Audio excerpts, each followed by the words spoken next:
we, its ministers, are to embody this great narrative.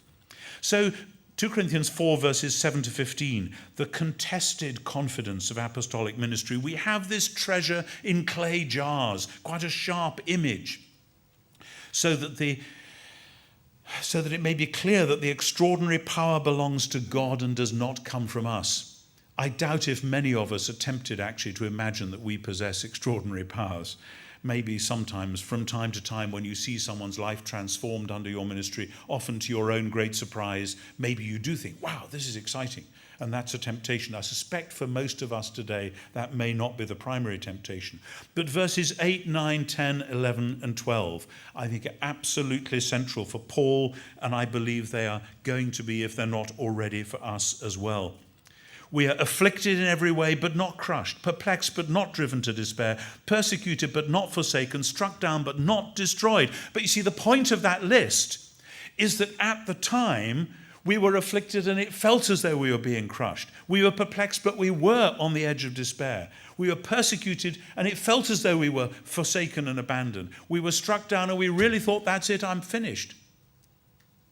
And it's only then, astonishingly, when somehow you don't know how you come through the other side, you look back and that's very strange.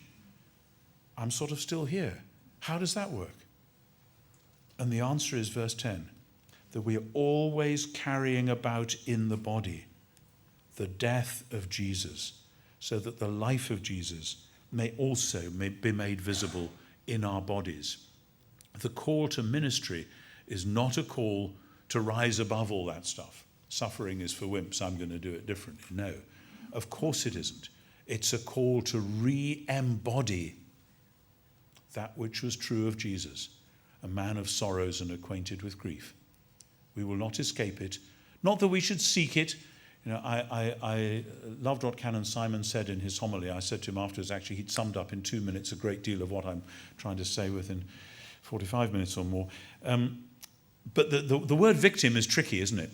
Because within postmodern culture, victimhood has been inflated, puffed up beyond due measure, so that now the only moral value seems to be the scream of the victim. So anyone can say, I'm a victim, and therefore I'm claiming the high moral ground. That's a pretty stupid way to do moral discourse, but it's fairly common today.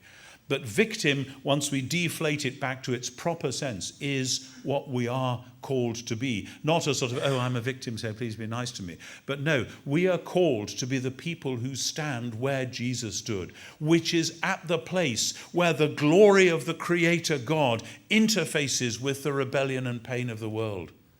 I see this most sharply in Romans 8. Where that extraordinary passage where so much of Paul's theology comes rushing together. Romans 8, 17, if we are co-inheritors with Christ. That's a reference to Psalm 2 about, ask of me and I will give you the nations for your inheritance. Do not shortchange yourself on the idea of messiahship in Paul. The Messiah in Paul is the king who, according to the Psalms, inherits the nations as his possession. That's why we say, at his name every knee shall bow. I'm sorry that sounds horribly anti-relativistic. It just happens to be what the New Testament is full of. And we have to work out how that works out in practice.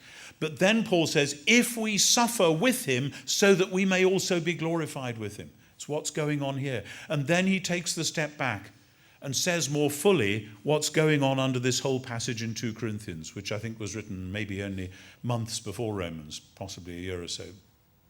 I consider that the sufferings of this present time are not worth comparing with the glory that is to be revealed, because the creation is waiting on tiptoe with expectation for the revealing of the sons and daughters of God. For creation was subjected to futility, not of its own will, but of the will of him who subjected it, because the creation itself will be set free from its bondage to decay to share the liberty of the glory of the children of God.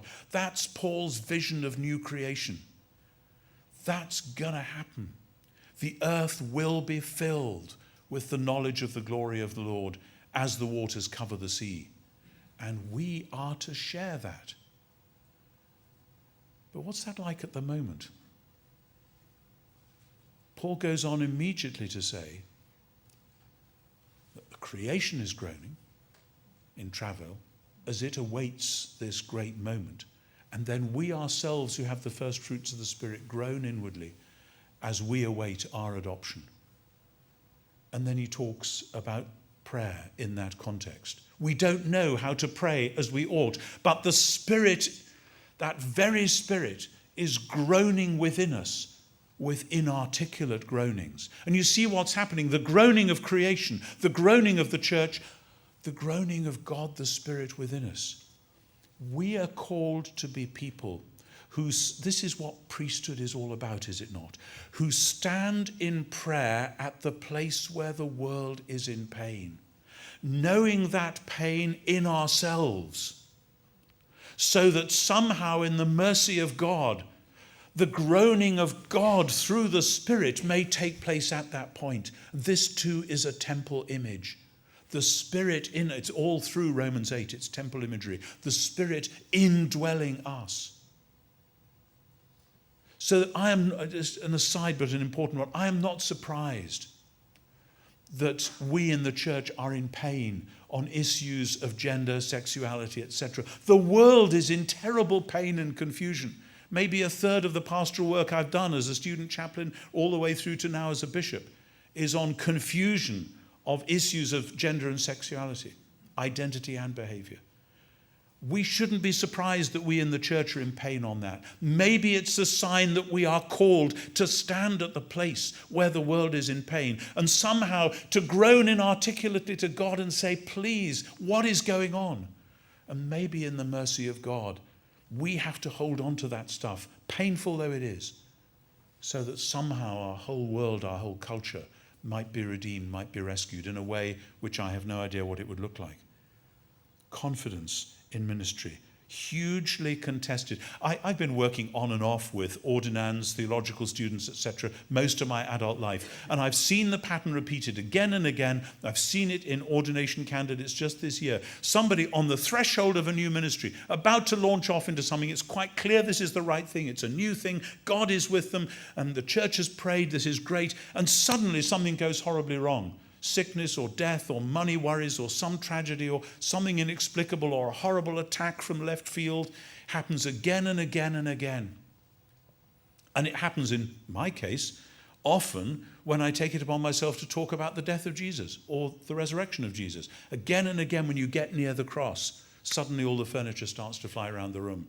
Sometimes it's almost funny, just at the crucial moment in a lecture and a lawnmower starts up outside and so nobody can hear what you're saying. I've had literally that and many other similar things. Do not be surprised, says the apostle, at the fiery trial which comes upon you. It doesn't mean that you've taken some horrible wrong turn. You might have done, but in and of itself it doesn't mean you've taken a horrible wrong turn. It may well mean that actually this ministry is really going to count for the kingdom of God. And if there's a ministry that's going to count for the kingdom of God, you can bet your boots that there's going to be opposition of whatever sort and from whatever source.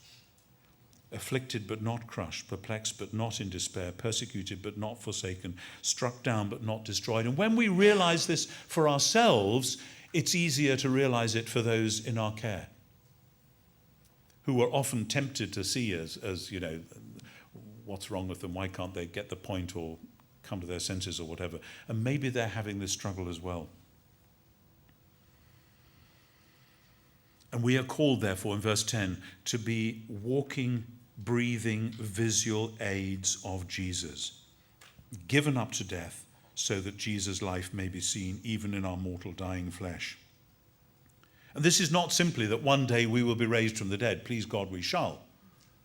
This is that resurrection, because it's already happened in the case of Jesus, is also happening paradoxically and strangely in us as well. And there are resurrection moments in our lives and ministries, shot through, no doubt, with pain and fear and anxiety, but suddenly you realize new life is happening. And this is what it's all about. So verse 12, death is at work in us, but life in you. Because, as he says in Colossians 1, and actually Colossians and 2 Corinthians are really very close. I think they're written very close to each other in time, and there's a lot of themes which interplay there. That somehow Paul, as the apostle, is taking the heat so that the church may thrive. Do not be surprised in ministry if there are times when you have to take the heat so that the church may thrive.